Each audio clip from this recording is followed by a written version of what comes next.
Good evening to one and all. First of all, we are extremely sorry for the inconvenience because of a heavy rain in Shillong and more than 8 hours power cut. This is out of our order or out of our control.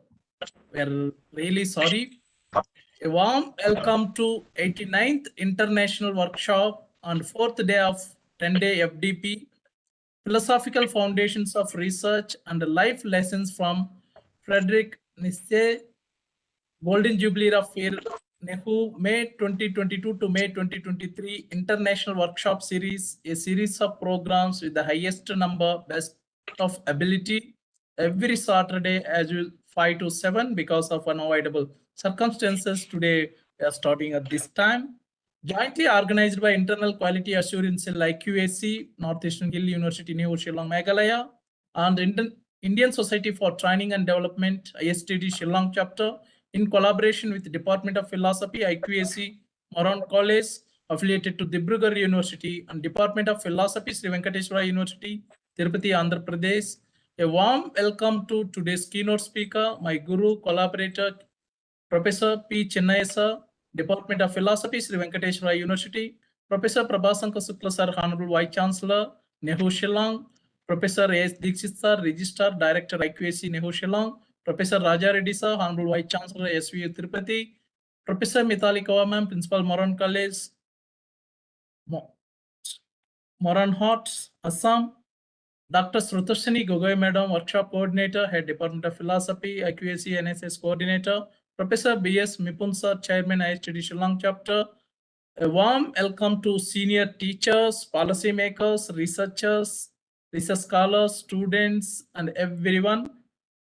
There are n number of philosophical things we can learn, philosophical foundations of research. Already we organized n number of programs, and every program Professor Chennai sir delivering a keynote address on philosophers and philosophical concepts before Christ, during 19th century philosophers, 20th century philosophers.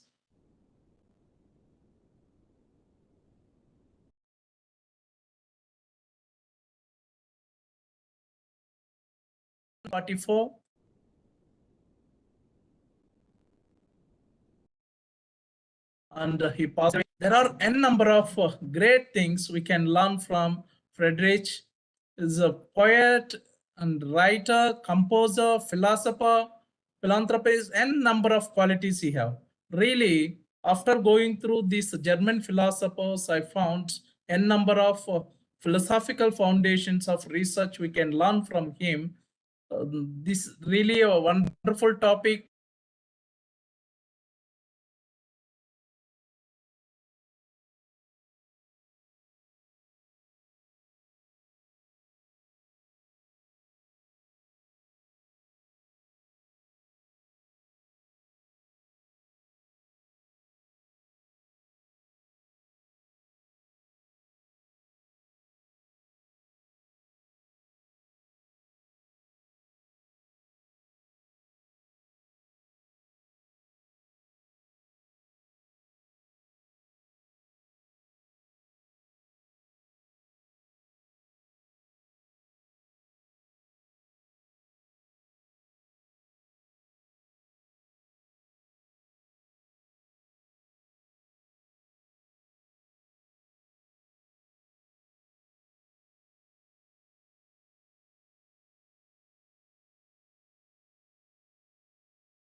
Amreshwar, are you listening?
Pavan Kumar, are you listening my voice?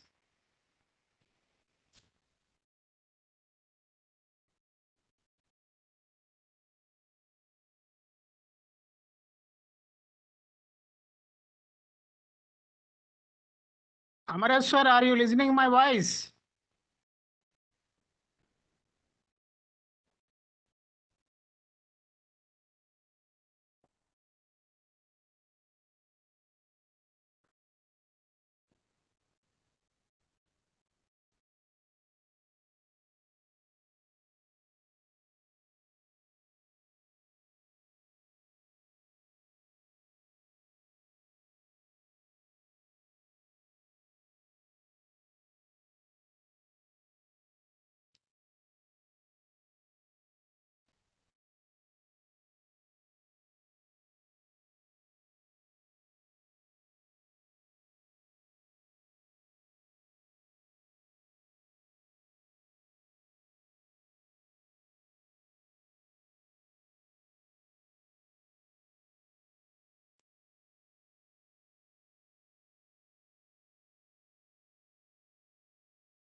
Amareshwar, are you listening? Pavan Kumar, are you listening? Srinivasa Reddy garu, are you listening?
Sir, sorry, sir.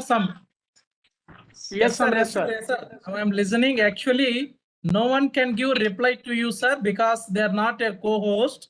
So I'm, but through YouTube, I'm listening. No one can give reply to you. Maybe you are unable to see that text. Anyhow, sir. Sir, but this one day matram was not live, no, sir. It was not audible. Have you showed? Have you Yes, sir. Yes, relayed? sir. I will. Yes, sir. Yes, sir. I will show, sir. I will show because maybe it was a network issue. Okay, once again show, Amresh, sir. Yes, sir. Yes, sir.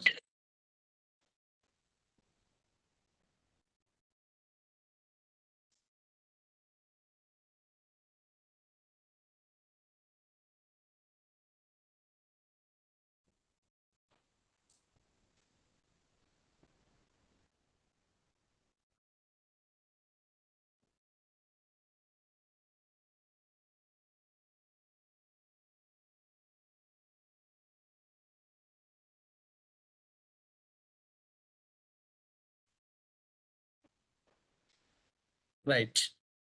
A warm welcome to Professor Chennai, sir, and the noble participants. As usual, we start our program with Vande Mataram. Vande Mataram, Vande Mataram, Sujala Sukhala, Malayaj Sweetala, Sasya Shyamala Mataram, Vande Mataram, Shubhrajyosna पुलकितयामिनी पुल्लकुसुमित द्रुमदलशोभिनी Suhasini सुमधुरभाषिणी सुखदां वरदां मातरं वन्दे मातरं Vande Mataram. Thank you.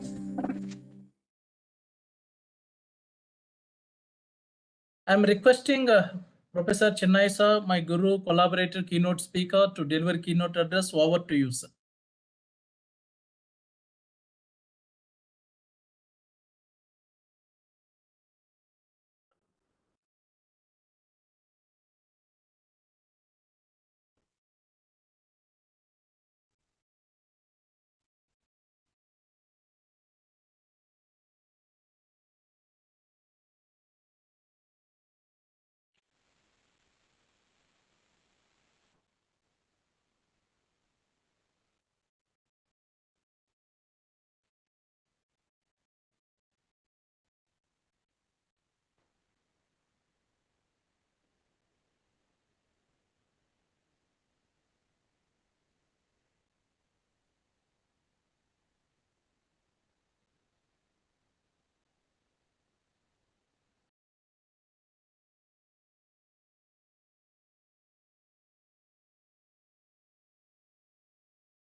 Respectable coordinator, Amresh, sir, who is the organizer and collaborator of this international workshop, and all the participants of the program. Friedrich Nietzsche was a great philosopher. Is a great philosopher. Born in Germany, he said, but a human being, nature is not good for the world. So he has become disease for the world. So he is destroying nature. So animals, birds, everything. So he's destroying all affairs. So he's living just like a disease in the world, according to Friedrich Nietzsche. So he's also telling, so if you want to live very happily in the world, so you have to follow 3 steps. One is a good thought. If you have a good thought, a good mind, good expressions, good thoughts are the great sources for your happiness. If you have a bad thoughts, these are sources for your destruction. Another is telling good words. Good words are very useful. If you are using good words, then you may enjoy life. So he's telling So relating with the writing of your lessons or anything, so his ambition is he wants to write within a 10 sentences out of the content of any one book. So precise nature of expression is the most important. So good words are most important for a happy way of life. So he's telling good deeds. So your deeds are most important for your happiness. You are responsible for your deeds. So he is telling for every human being in the world, he wants to live in a happy manner. He should be follow good thought, good word, good deed, or good action. If you follow good bad thought, bad words, bad deeds, you are going to experience sorrow. So he is telling, without a passion, you have no experience whatsoever.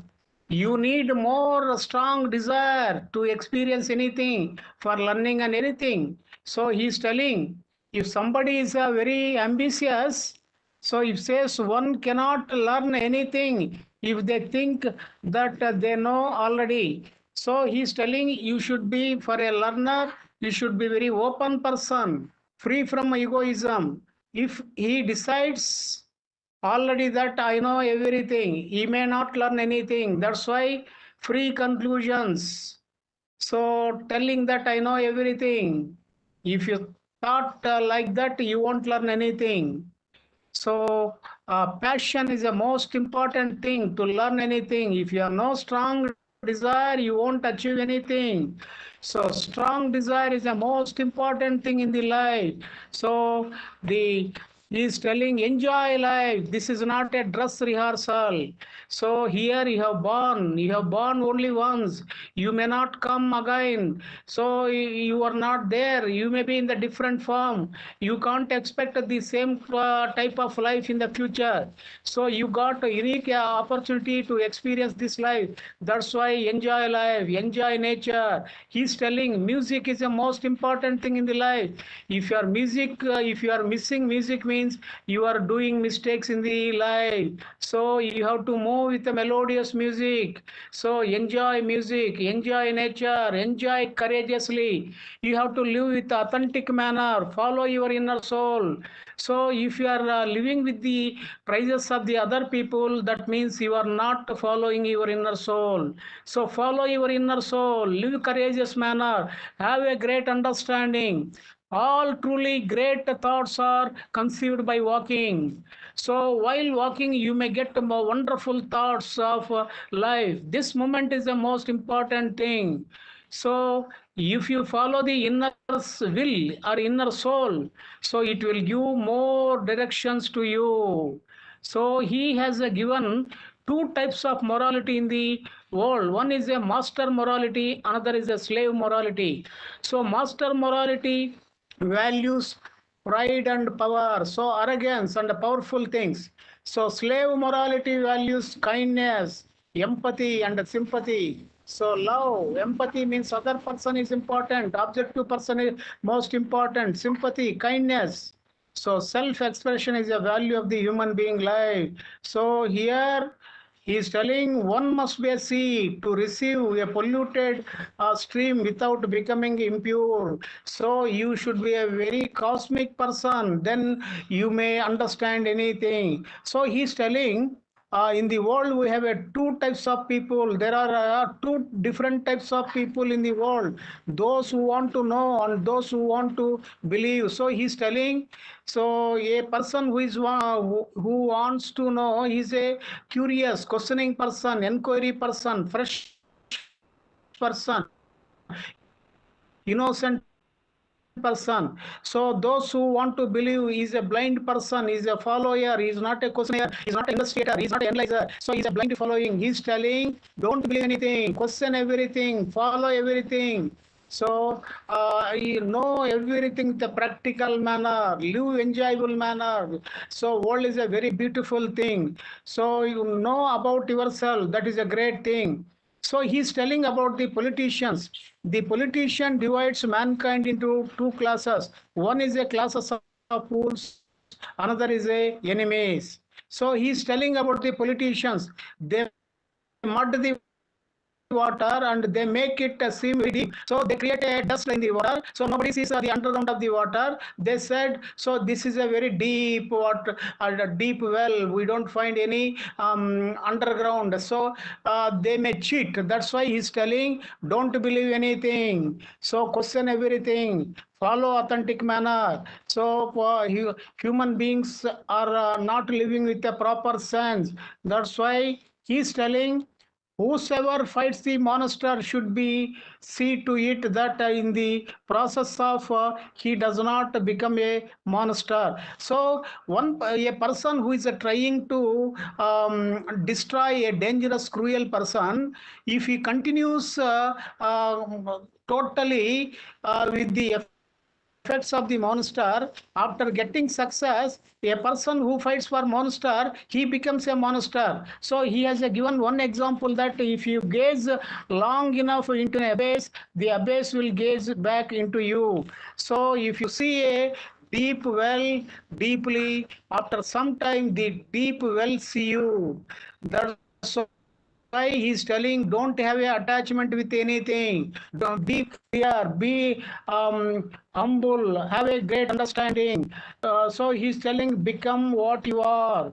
The exemplary human being must craft his own identity through self-realization. So self-realization is the most important thing in the world.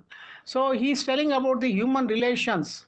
It is not a lack of love, but a lack of friendship that makes unhappy marriages. So here in the relation between a woman and man in the marriages, so though you have a love, that is not enough. So here a friendship is the most important thing for a happy way of life, relating with the friendship in the marriages and everything. So what do you mean by friendship? Friendship is a equality in the hearts of people. So one may be a superior or inferior, beautiful, ugly, young or old, rich or poor. That is immaterial. If you give equality in the hearts, if you treat other person as a equal in the heart, you may extend friendliness. So here friendliness is equality in the hearts, not the physical, not in the color, not in the energy, not in the mind, not in a performance, but in the feeling point of view. If you create equality in the hearts, you may create friendship. The friendship creates a beautiful relations in the world. So in turn, in the family, in the world, everywhere,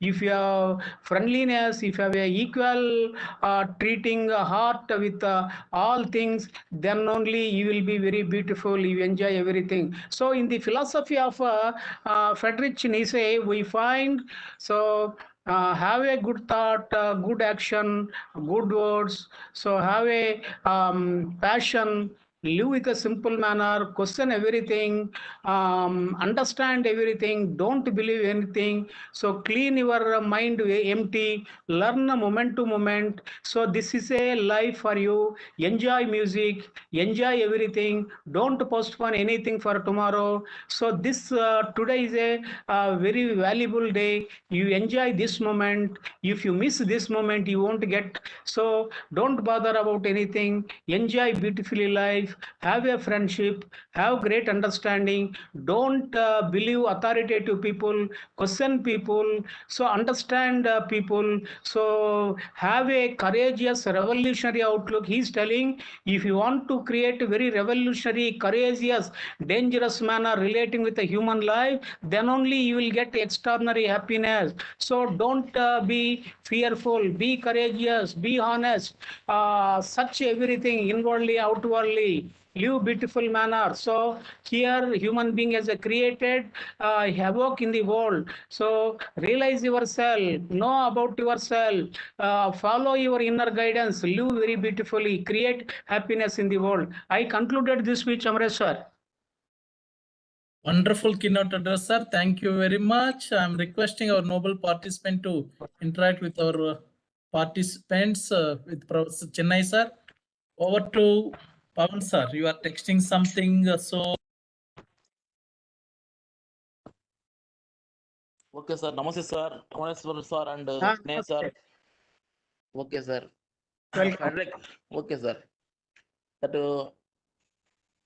what is that Delphi, school of Delphi.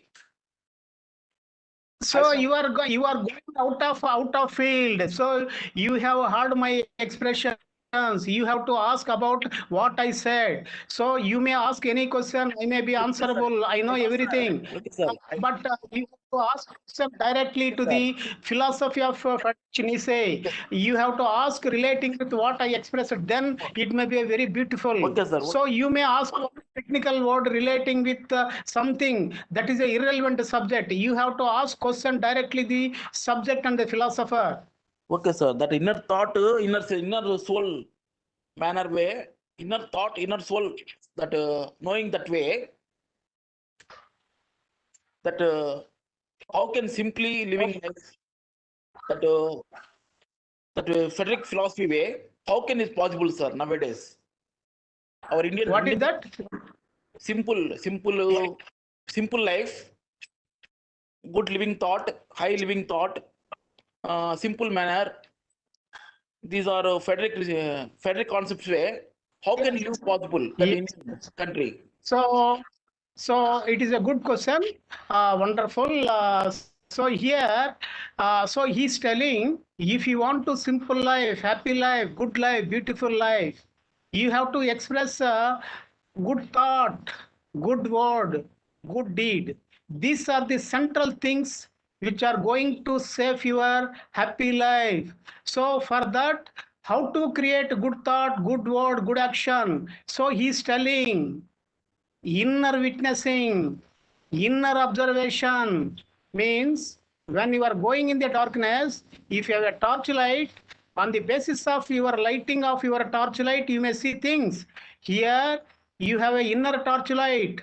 That is a soul. The soul has a torchlight. The soul has a light. That light is called observation, awareness, consciousness, watchfulness, witnessing. You have to use your inner light to see the external world. Then if you watch your thoughts, your actions, your words with the inner light, based on your inner soul light, automatically that light give, this is good thought, this is a bad thought. So it may give hints to you, this is a right, this is a wrong. Select this thought only. If you select this thought, you may live very happily. If you select this particular thought, you may go to the hell or a jail or a unhappy situation. If you do this work, you are going to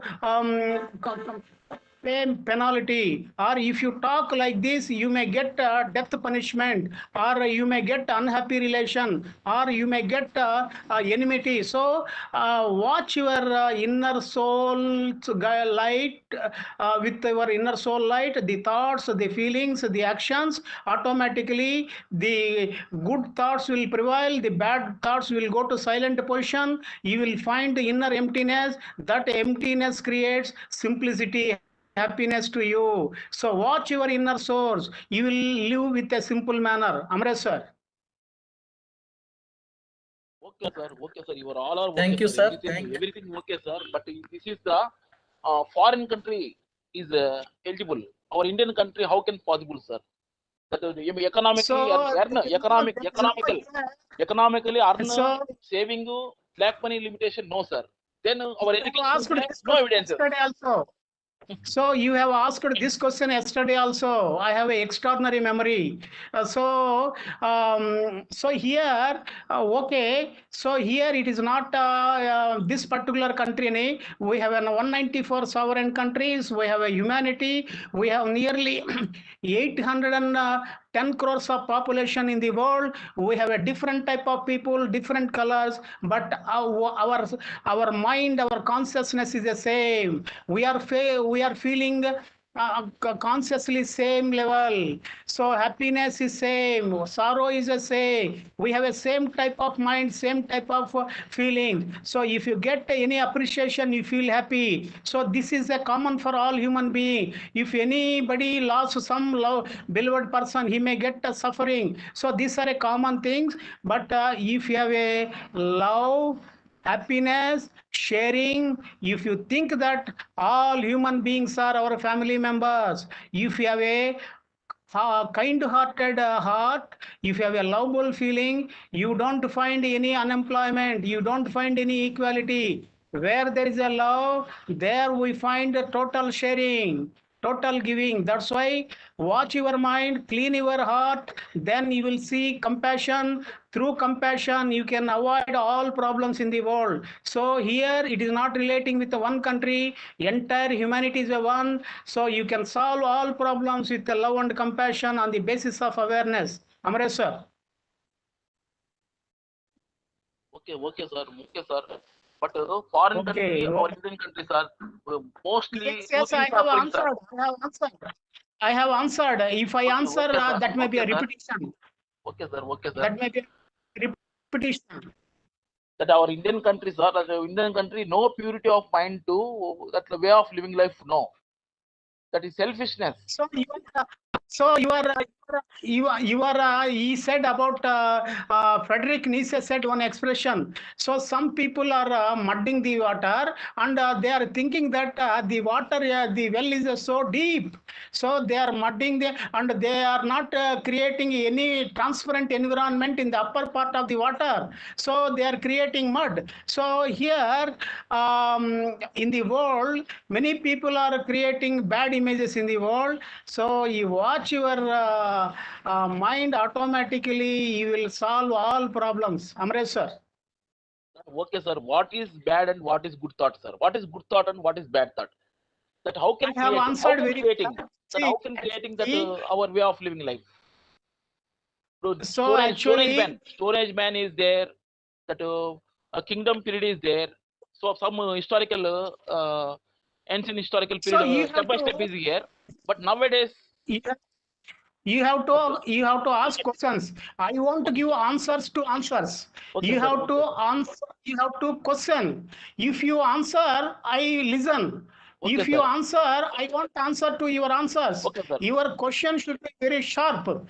So then I may give answer to okay, sir, your sharpness. So okay, sir. so What here is good question thought, is sir? a one What is good sentence. thought? What is good thought? What is bad thought? That storage man Adi Okay, Manava okay, till this is to now. sense. The, so you are if you go beyond that, you may be giving answers. So Okay, what is a good thought and what is a what is bad thought? thought? How So can creating? How can creating that philosophers? yes, yes. So you have got accumulated memory from your eye, ear, nose, tongue, skin, pictures, sounds, smells, taste, touches. You get experience from five sources. The experiences becomes knowledge. Knowledge becomes experience. Experience becomes memory. Memory is the source for thoughts.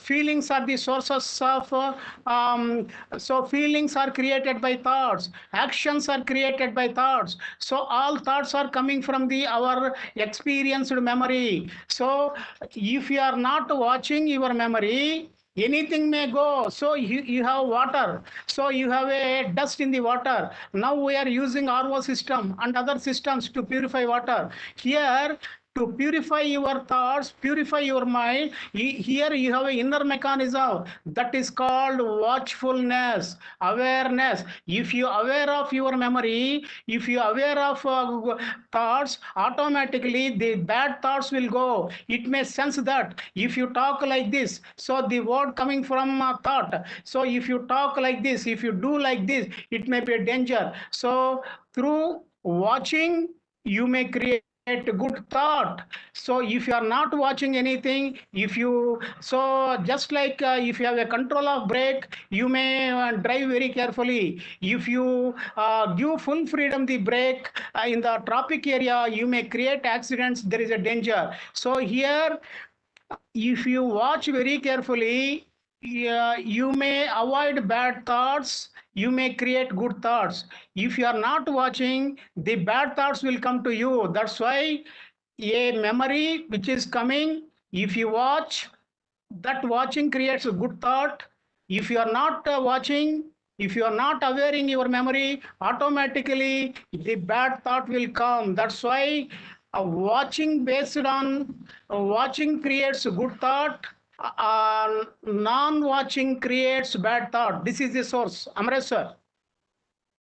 Okay, okay, sir. This is Extraordinary the answer, sir. okay, sir. This is the city life, sir. Now City you ask life. one Bhavan sir, last question So from I you, have- please. Okay, sir. Okay, sir.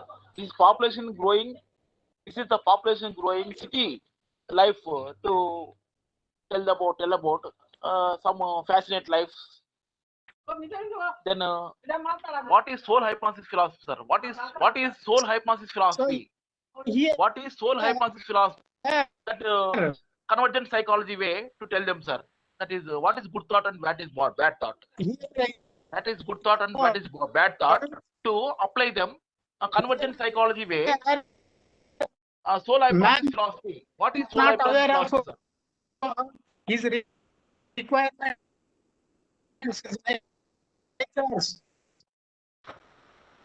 Yes. So you are going a wrong direction. Voice is not clear, sir. Voice is not You clear. are giving answers. You are giving lecture. I want to give answer to your lecture. Question should be direct. So if you give lecture, I Okay, won't sir. give any answer. So I want to give answers to answers. Okay, sir. So what is the right question? One sentence, What, not two sir? sentences. Okay, So sir. in the examination, we ask Okay, only one sentence. It may Okay, okay, sir. be Okay, sir. inter. What is pure soul hypothesis philosophy? So what sir? is your one sentence relating with What is- anything? What is pure soul of What is your what is sentence? pure soul of what is pure conscious soul of So hypothesis philosophy? if you ask us two sentence or two sentence, see, I say, What is pure soul? so it is a Conscious wrong soul expression. of You are hypothesis philosophy. unrelated. Listen. Hypothesis is not relating with the soul. Where there is a hypothesis, it is a relating with a Hypothesis thought. also hypnosis, Where sir. beyond hypothesis, Hypnosis. you have to listen. You have to Okay. listen. If you give lecture, I will listen. So you have asked one question, I am telling. So you have collected unrelated thing. So in the food, so we may collect rasam, sambar, curd and rice and everything. So if you collect mud and leaves and neem and different type of poisonous oils, we won't eat. So you are telling soul is a pure, that is a light, that is not relating with any hypothesis, that is not relating with any thought. This is a beyond mind, beyond consciousness.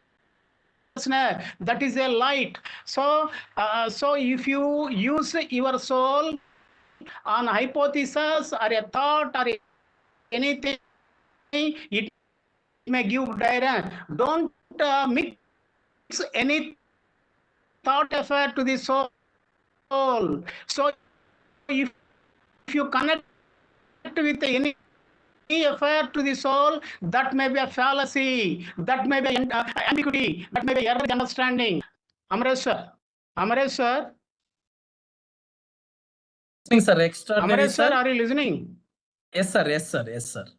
So anyone What is- else? Okay, sir. Okay. Uh, there is so- no hypothesis, no, sir. Hypnosis. That Pavan is sir, what- we can Whoever you concentrate in have- other. You have asked 6 questions up to now. So Pavan I sir, have give answered chance to everything. others. Pavan sir, give chance to others. Okay. Any other Debes Bobar? I have answered 6 questions. Bhupesh Debarma sir, great philosopher from Tripura. I have Bhupesh Debarma sir. answered 6.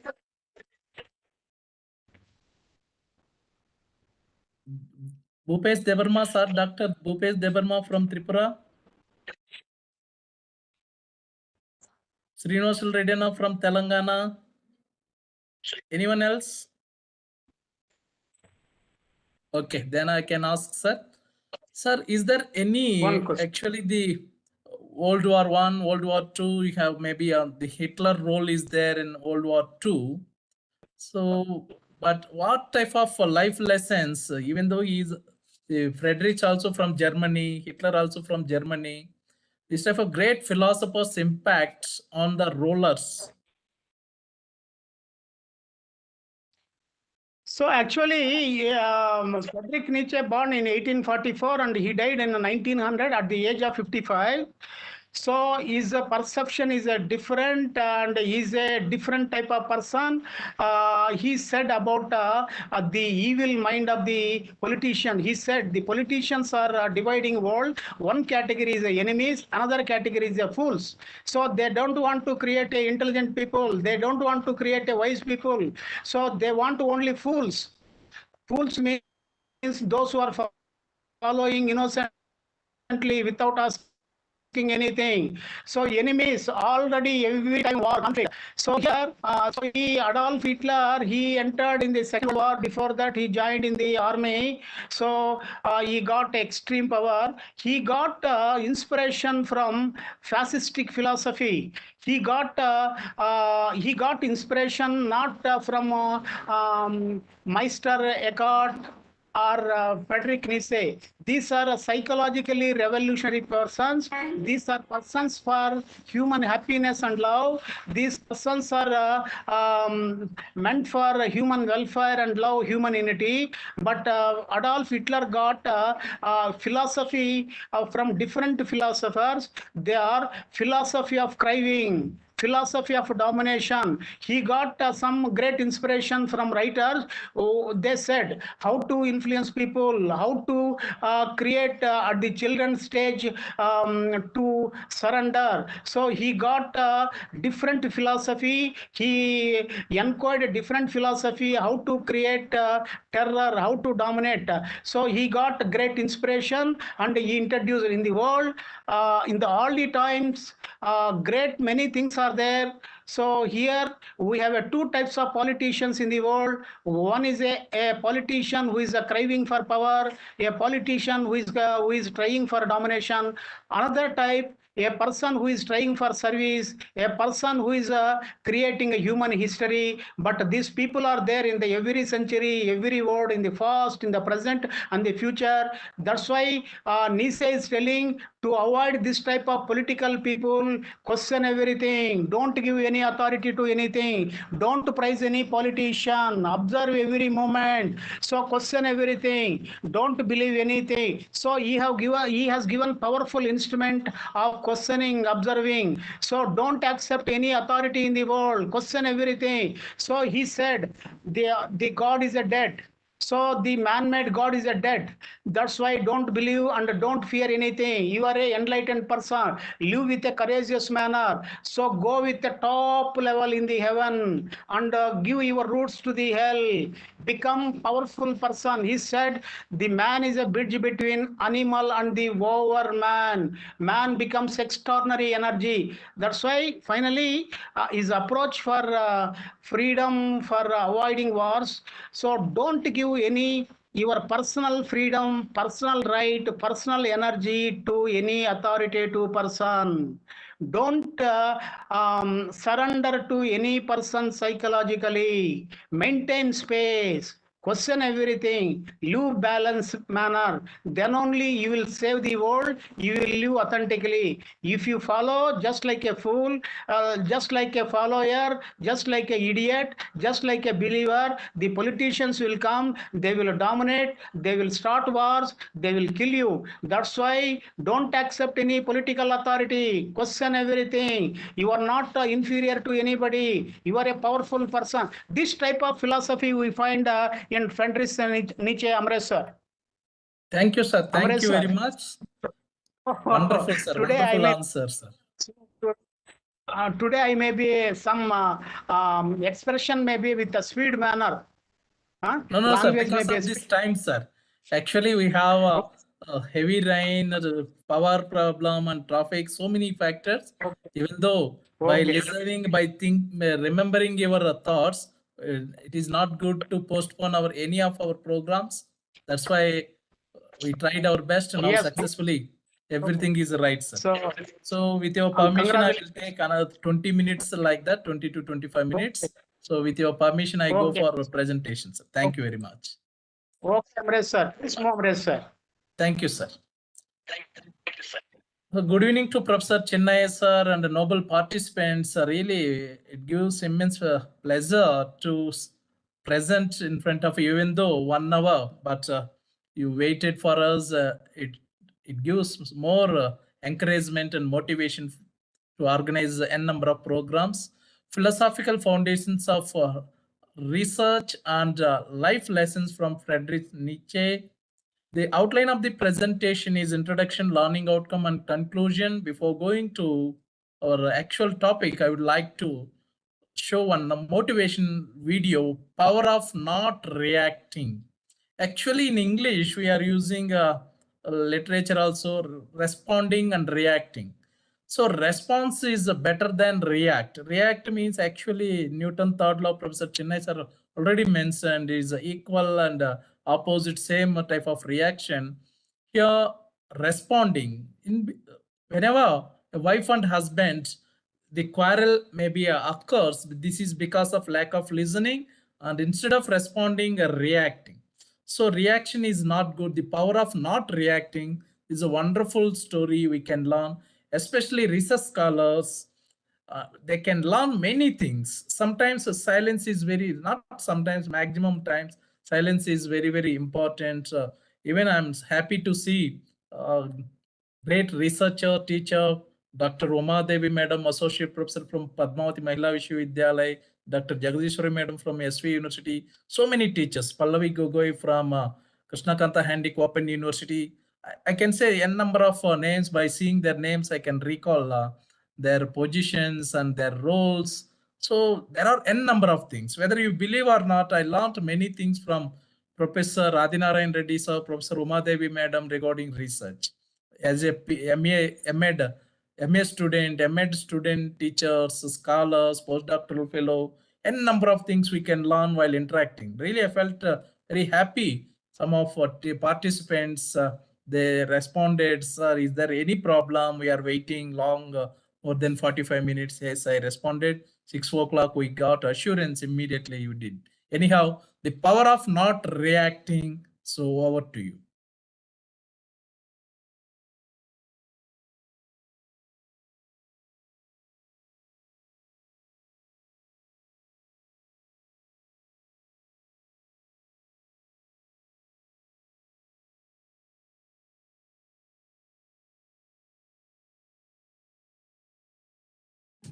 Dr. Levry once said, you can do 100 things right, but it takes only one thoughtless reactive action to destroy it all. It takes many, many years and a lot of positive actions to build respect in society, but it takes only one negative reactive action to destroy your respect and reputation at all. Life is 10% what happens to you and 90% how you react to it. There will always be people who are out of your control. There will always be situations that are out of your control. How many of you think that how other people treat you is in your control? You can't control the results of your job exam. You can't control other people's minds. You cannot control the past or future. And what happens when things are out of your control is you start reacting. You react. The power of not reacting is the ultimate power. The person who cannot control himself cannot control their life.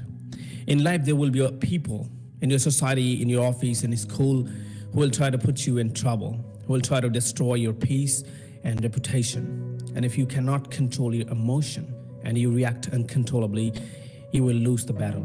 See, if you want to win the battle, you have to learn to control your mind and to stop react unnecessarily, because your enemy can use your overreacting attitude against you. Sometimes your enemies want you to lose your focus, your temper. Sometimes they want to irritate you. They will try to distract you and try to take your focus away. Because when you get angry, you will lose your temper. You'll start reacting without any control, and you don't even know what you're going to reveal by overreacting. You don't have any idea of what you're going to say. You tell everything, your secret, your plan, everything, or a negative word. And this will destroy your life. And that is what your enemies want. Words are so powerful. Then that is why it's been said, don't react, just observe and you will win the battle. Think of how many friendship and relationship with loved ones have been lost, damaged, or permanently destroyed within a second, just because you said something wrong by being reactive. So do not speak in anger. Do not let the opinion of others define your attitude. You choose your own attitude. You decide your destiny. It's your life, not theirs. Don't let someone else control what you do in life. It's your decisions, your outcomes, your life. They can't suck you up like a Coca-Cola can. and you just react like this. Most people do that. They're like that Coca-Cola. When you let others control what you do, you no longer hold power in your life. You must take the control back and start making decisions for yourself. When we react, in 4 situations we react, and we lost focus, we lost control over our mind. Number 1, when you get angry. Number 2, when we are scared. Number 3, when we are happy. And number 4, when we are sad. See, reacting in anger is easy. Look around you everywhere. Everyone is expert on reacting, shouting, expressing. They are all running a race to prove themselves right, seeking empathy, love, fighting for love, and wasting their energy. Sometimes our friends or parents tell us something in anger. They might be shouting in front of you or telling about your mistakes. That is when you want to react. But wait, pause, stay silent for a moment. Think. It is important to practice the spiritual art of being silent and think in calm, because so much more is going to be revealed in time, and this leads you towards success. Look back over your life and remember times when you reacted and said something in anger, sadness, or happiness that you should not express or told, and later realize that being silent would have been better for you. You may regret in the whole life, but that one sentence that you spoke in anger. You can't change how people treat you or what they say about you. All you can do is change how you react to it. That is Mahatma Gandhi said. Ernest Hemingway once said, before you act, listen. Before you react, think. So today I want to share with you 5 reasons why successful people don't react and choose to stay silent and think. And if you follow this, you will start heading to success. Number 1, they don't want to lose their focus power. The attitude of a successful person is not to react, no matter what happens. See, if you fail, or your business just failed, or you are facing a hard time, if somebody blaming you, criticizing you, if someone try to distract you from your goal, let them do. Let them try. If failure comes, let it come. Don't just focus on the result. Don't blame the distractions. Don't blame them. Don't just react. Improve your focus. Stay calm.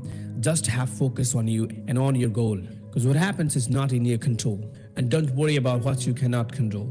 Our focus and energy needs to be on the things we can control. Attitude, effort, focus. These are the things we can control. Focus on these things. If you blame others or start reacting to prove yourself, or just start reacting to show the reasons why you just failed, you will start losing your focus on your goal. And that is why successful people choose to focus over to react. Number 2, successful people don't want to lose their time and energy, and that is why they don't react. There was a lady preschool teacher. You see, one of her rude awakenings in her first year of teaching is that there is only so much she can control. Her lesson plan, her classroom setup, the way she communicates with students, parents, and colleagues. But she could not control other things, like a child's mood, their home environment, the cooperation of their parents, admin decisions, and other such issues. Because of this, she got frustrated and irritated. Now she could carry her frustration into her house and react on her husband or children's. But she did not. But if she did this, her husband could have lost his focus. Her children's mood might get damaged, and she could become more frustrated. She would have lost her mental peace and everything. Instead, she had focused on learning how to stop stressing about these things. It's not like her worrying was going to change anything in those areas. What she did instead was to just do the best. She could with the parts she could indeed manage, and those parts she could not. She learned how to adapt and strategize to deal with them. Successful people understand this all too well. They know that their energy and time is a finite resource, and is best used when directed toward actionable items. Rule number 3, they always control themselves, not others. Successful people understand that they cannot control what others say or do, but they can control how they react to it. By focusing on their own actions, they were able to stay calm and maintain control of the situation. Rule number 4, they never want to reveal their plan and secret. Sometimes your enemies or haters want you to react or to lose your mood, so you just say about your next move unknowingly. Sometimes they will try to impress you, try to make you happy, so you just open up everything in front of them. Successful people never react in anger, frustration, or in happiness, as they know that it can lead to revealing their plans and secrets. Instead, they maintain self-control. Number 5, don't put down other people's accomplishment. Successful people never say anything bad to anyone. They never hurt anyone by reacting. They never spread negativity.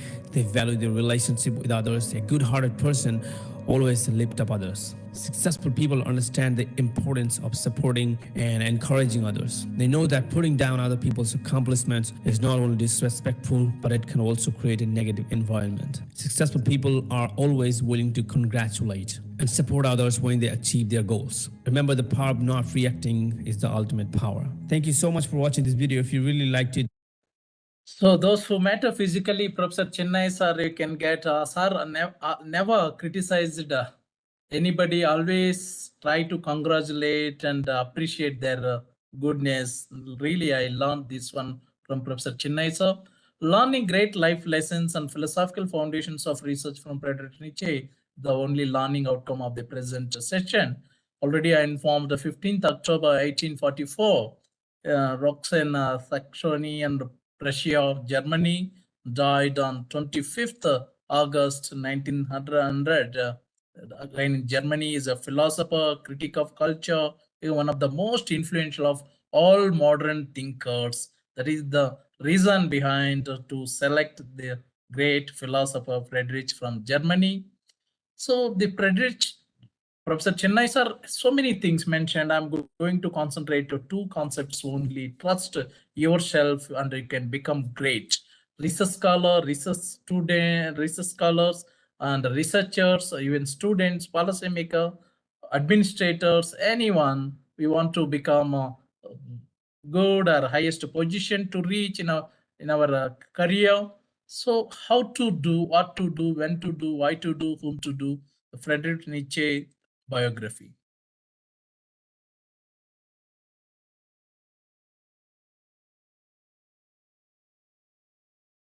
The challenge begins with how to pronounce Nietzsche. Then we need to get past some of his extraordinary and provocative statements. What doesn't kill me makes me stronger. God is dead, and we have killed him. And his large moustache. But when we do, we'll discover a thinker who's intermittently enchanting, wise, and very helpful. Friedrich Nietzsche was born in 1844 in a quiet village in the eastern part of Germany, where his father was the priest. He did exceptionally well at school and university, and so excelled at ancient Greek that he was made a professor at the University of Basel when still only in his mid-20s. But his official career didn't work out.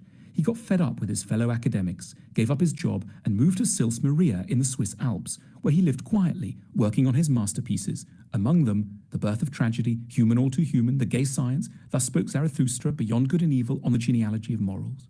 He had lots of problems. He didn't get on with his family. I don't like my mother, and it's painful even for me to hear my sister's voice.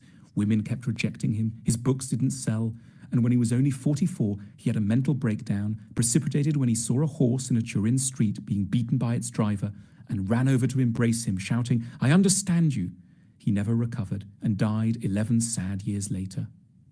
But his philosophy was full of heroism and grandeur. He was a prophet of what he called Selbstüberwindung, or self-overcoming, the process by which a great-souled person, what he called an Übermensch, rises above their circumstances and difficulties to embrace whatever life throws at them. He wanted his work to teach us, as he put it, how to become who we really are. His thought centers around 4 main recommendations. 1. Own up to envy. Envy is, Nietzsche recognized, a big part of life. Yet the lingering effects of Christianity generally teach us to feel ashamed of our envious feelings. They seem an indication of evil, so we hide them from ourselves and others. Yet there's nothing wrong with envy, maintained Nietzsche, so long as we use it as a guide to what we really want. Every person who makes us envious should be seen as an indication of what we could one day become.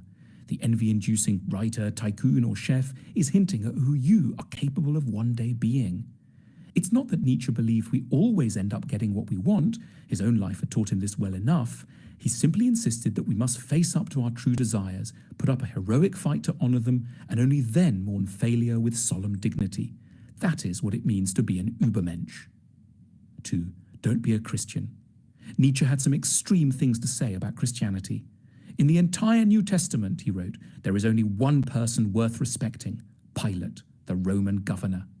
It was knockabout stuff, but his true target was more subtle and more interesting. He resented Christianity for protecting people from their envy.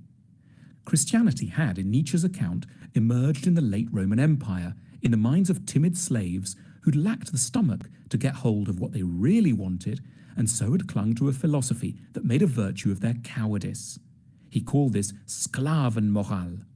Christians, whom he rather rudely termed die Herde, the herd, had wished to enjoy the real ingredients of fulfillment, a position in the world, sex, intellectual mastery, creativity, but they'd been too inept to get them. They'd therefore fashioned a hypocritical creed, denouncing what they wanted but were too weak to fight for, while praising what they didn't want but happened to have. So, in the Christian value system, sexlessness turned into purity, weakness became goodness, submission to people one hates became obedience, and, in Nietzsche's phrase, not being able to take revenge turned into forgiveness. Christianity amounted to a giant machine for bitter denial. 3. Never drink alcohol. Nietzsche himself drank only water, and as a special treat, milk, and he thought we should do likewise. He wasn't making a small, eccentric dietary point. The idea went to the heart of his philosophy, as contained in his declaration, "There have been two great narcotics in European civilization, Christianity and alcohol." He hated alcohol for the very same reasons that he scorned Christianity, because both numb pain, both reassure us that things are just fine as they are, sapping us of the will to change our lives for the better. A few drinks usher in a transient hurts. "How little you know of human happiness, you comfortable people," he wrote. "The secret of a fulfilled life is live dangerously, build your cities on the slopes of Mount Vesuvius." 4. God is dead. Nietzsche's dramatic assertion that God is dead is not, as it's often taken to be, some kind of a celebratory statement. Despite his reservations about Christianity, Nietzsche didn't think that the end of belief was anything to cheer about. Religious beliefs were false, he knew, but he observed that they were very, very beneficial in the sense of helping us cope with the problems of life. Nietzsche felt that the gap left by religion should ideally be filled by culture. He meant philosophy, art, music, literature. Culture should replace scripture. However, Nietzsche was deeply suspicious of the way his own era was handling culture. He believed the universities were killing the humanities, turning them into dry academic exercises, rather than using them for what they were always meant to be, guides to life. He admired the way the Greeks had used tragic drama in a practical, therapeutic way, as an occasion for catharsis and moral education, and wished his own age to be comparably ambitious. He called for a reformation in which people, newly conscious of the crisis brought on by the end of faith, would fill the gaps created by the disappearance of religion with philosophy and art. Every era faces particular psychological challenges, thought Nietzsche, and it's the task of the philosopher to identify and help solve these. For Nietzsche, the 19th century was reeling under the impact of two developments, mass democracy and atheism. The first threatened to unleash torrents of undigested envy, the second to leave humans without guidance or morality. In relation to both challenges, Nietzsche remains our endearing, fascinating, often lovable, and mustachioed guide. So very nice, Friedrich Nietzsche, life-changing quotes. Already Professor Chennai. So trust yourself. This is very, very important to do whatever task you're supposed to do or given by someone. Trust is very, very important. This Follow video no was made one, trust possible yourself. by Brilliant, a math and science problem-solving website that makes learning fun and rewarding. Following him, he says, "I now go alone, my disciples. You too go now, alone. Thus I want it. I advise you, depart from me, and guard yourselves against Zarathustra. And better still, be ashamed of him. Perhaps he has deceived you." This is one of my favorite parts of the book. I found it surprising, but interesting, that the sage would tell his followers to be ashamed of him, abandon him, and mistrust him. Why would he do that? As usual, I'm going to explore this idea through a dialogue. A young student spent years searching for enlightenment. He traveled across many countries and lived among various groups of ascetics, but after years of searching, he found his quest to be fruitless. Finally, he gave up and decided to work on a farm. The farmer he worked with was a simple man. He didn't talk much, but when he did, he enjoyed a good philosophical debate with the student. At first, the student was open to debate, doubting much of what the farmer said, thinking he was similar to the other ascetics that the student had met in the past. But after some time, the young student sensed an immense wisdom and tranquility inside the farmer. He started to agree with the farmer more and more. The student's desire for enlightenment had returned, and so the student worked with the farmer for months absorbing his knowledge. Eventually, the farmer noticed that the student had stopped debating with him, and the following conversation ensued. Farmer, I think it's time for you to leave. Student, leave? Why? Listen, when you first arrived here, we had many things to teach one another. We grew together and learned from each other. Your mind was inquisitive, but recently, you've begun to believe everything I say. You've gone from an inquirer to a believer, and I won't let you do that to yourself or to me. We're both better off if you leave. But I came seeking the truth, and I found it in you. The truth. You're lost, kid. Why would you send me away like this? How can you do that to me? Let me show you something. Take a look at this map. What do you see? I see our farm, the river nearby, and the mountains.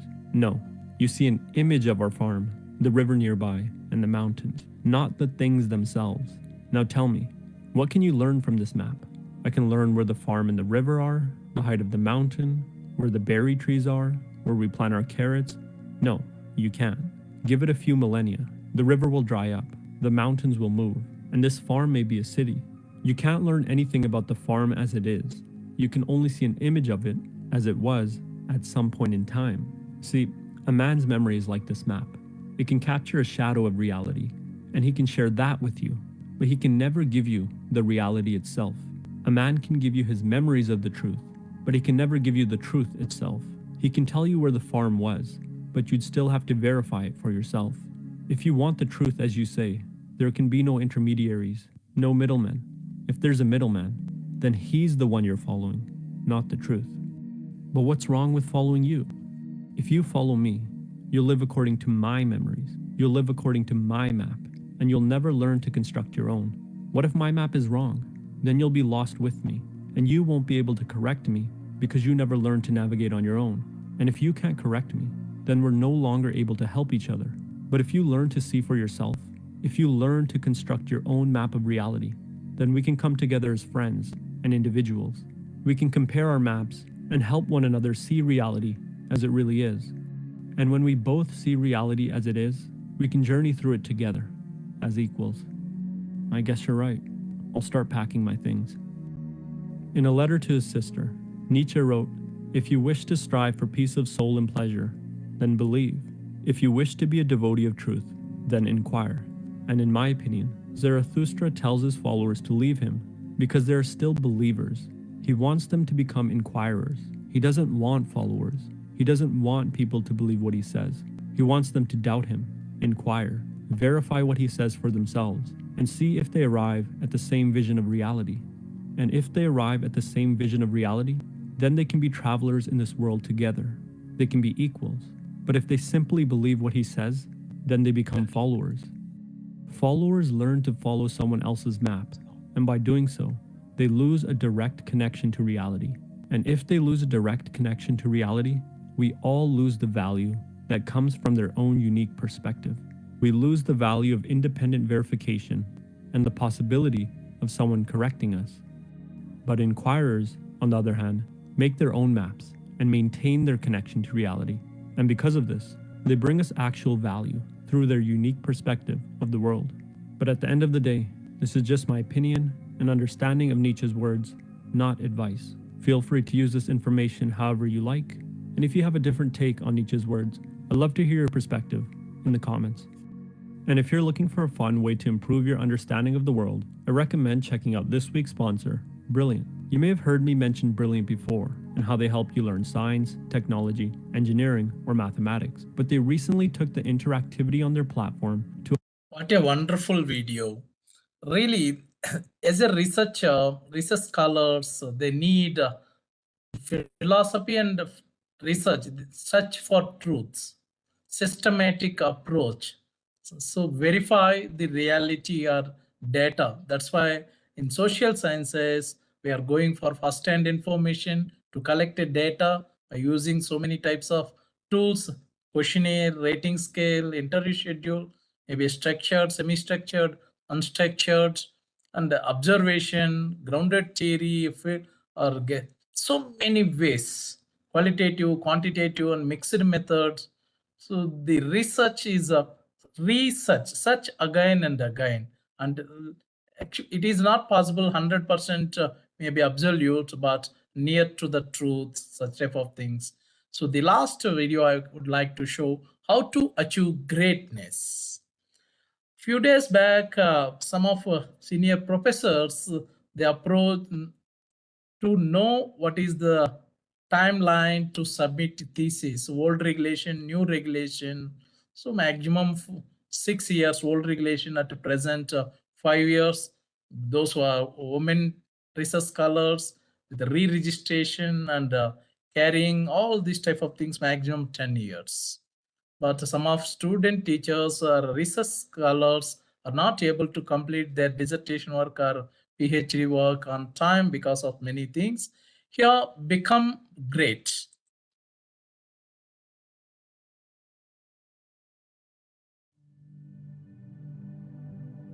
This video was made possible. In Ecce Homo, Nietzsche wrote, quote, "My formula for greatness in a human being is amor fati, that one wants nothing to be other than it is, not in the future, not in the past, not in all eternity, not merely to endure that which happens of necessity, still less to dissemble it. All idealism is untruthfulness in the face of necessity, but to love it." End quote. So according to Nietzsche, the way you become great is by loving your fate. And what does it mean to become great? For Nietzsche, I think greatness means becoming nothing other than what you are. Greatness is the fulfillment of your destiny. It's growing into your highest potential. It's the acorn becoming the oak tree. See, the acorn contains the potential to become the mighty oak tree within it, but unless it learns to overcome itself, it won't achieve that greatness. And Nietzsche says the way to this greatness is amor fati. But what's the meaning of amor fati? In English, it translates to love of fate. And there are two key words we have to understand: love and fate. Let's start by analyzing the word fate. What does it mean? Fate is the necessary effect that follows from every cause. It's the outcome of every action. It's the way things must be. It's the reason why things are the way they are. Now let's move on to the second term, love. What does it mean to love? Love begins with acceptance.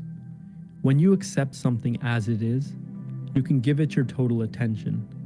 And when you give something your total attention, you see it as it is, not through the distorting lens of what you think it should be.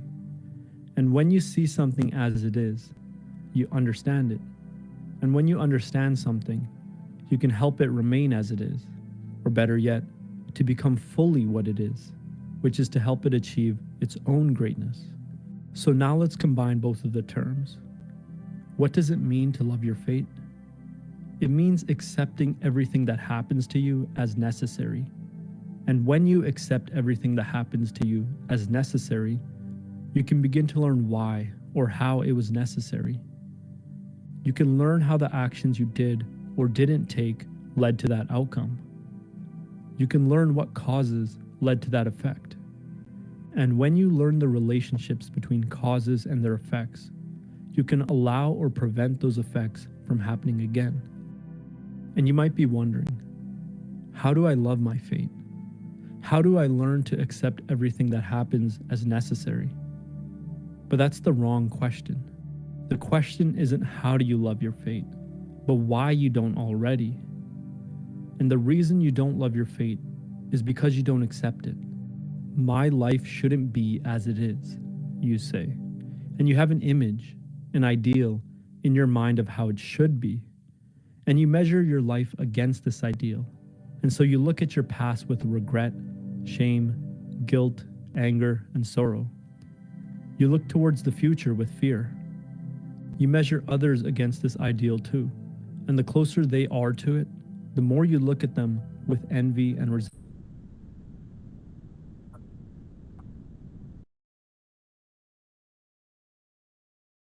in a way that suits you better. Maybe you believe you should be stronger, richer, more beautiful, or happier than you are. Maybe you believe you should have more than you currently have, and others should have less than they do now. And so you mistrust fate, the one who gives you what you have rather than what you believe you deserve, the one who gives you suffering. And what happens when you mistrust fate? You stop seeing the necessity of things. And when you stop seeing the necessity of things, you stop learning the relationship between causes and their effects. And when you stop seeing the relationship between causes and their effects, you become delusional. Your rejection of fate is also a rejection of truth. And so when you reject fate, you yourself become false. You become something you aren't, and so you lose your greatness. That concludes my exploration of Nietzsche's teaching in Ecce Homo. As always, this is just my opinion and understanding of Nietzsche's teaching, not advice. Very nice. These are myself and Dr. Srutoshni Madam's models. Really, after going through the writings and the great life lessons of Friedrich Nietzsche or Nietzsche, he was recognized as the greatest thinker, modern thinkers. This is true. If you see these two videos, really wonderful. Suppose by seeing the image, it represented based on that time. When you are taking a data also as a researcher, always better. That is why to see the publication, date of publication, the expressions or views or opinions based on that time or during that period, not at present. Something may be, may not be. So it is not good to take away everything at the same time. Whatever happening, better to accept. Then only you can learn. If you are not accepting, you can. There is no learning. These are great life lessons and philosophical aspects as a research scholar. So over to Professor Chennai sir. We'll finish within 2-3 minutes. Congratulations, Samresh sir, for your nice presentation and nice organization. Though in the critical times, you have taken nice steps. Congratulations. Thank you, sir. But really, he was one of the best philosophers, sir. After going through his, it really eye-opening statements. The way So he's. we are Please. going with a preconceptionless outlook journey. We may discover different wonderful philosopher, great people. So we may share these things. You are a key person, you are organizing, you are doing very nicely. So both yourself, myself, and all the participants, we are going to share some good things for the world. So this may be a good program. So all the best, Amresh sir. Congratulations. Thank you, sir. Thank you, sir. So it gives me immense pleasure. It is my duty to express my gratitude to my own teacher, philosopher, guide, keynote speaker, collaborator, Professor P. Chennai sir, Department of Philosophy, for wonderful keynote address, timely and situational intelligence. We can say Samaya Spurti, my mother tongue Telugu. We are always based on situation, based on time, person, place, phenomena. Better to act, even though we have taken your extra time, but we want to make a fruitful program. That's why in future I can take extra care to do the needful at the earliest. We are really grateful to our Honorable Vice Chancellor, Professor Prabhasankar Sukla sir, Professor All the A.S. best, Dixit Amresh sir, sir. Thank you, sir. Thank you, sir. Professor A.S. Dixit sir, Registrar, IQAC Director, Professor Raja Reddy sir, Honorable Vice Chancellor, Sri Venkateswara University, Professor Mithali Kaur ma'am, Dr. Srutoshni Gogoi madam from Moran College, Assam, Dr. Mipun sir, ISTD Chairman, Shillong chapter, for their wonderful support, encouragement, and special thanks to Pawan sir for asking nice questions. I think you need, we are planning to make some program after this FDP. As a participant or a panelist, you can express your views. Thank you very much. Now, national anthem. Immediately, I can share feedback form to get your certificate.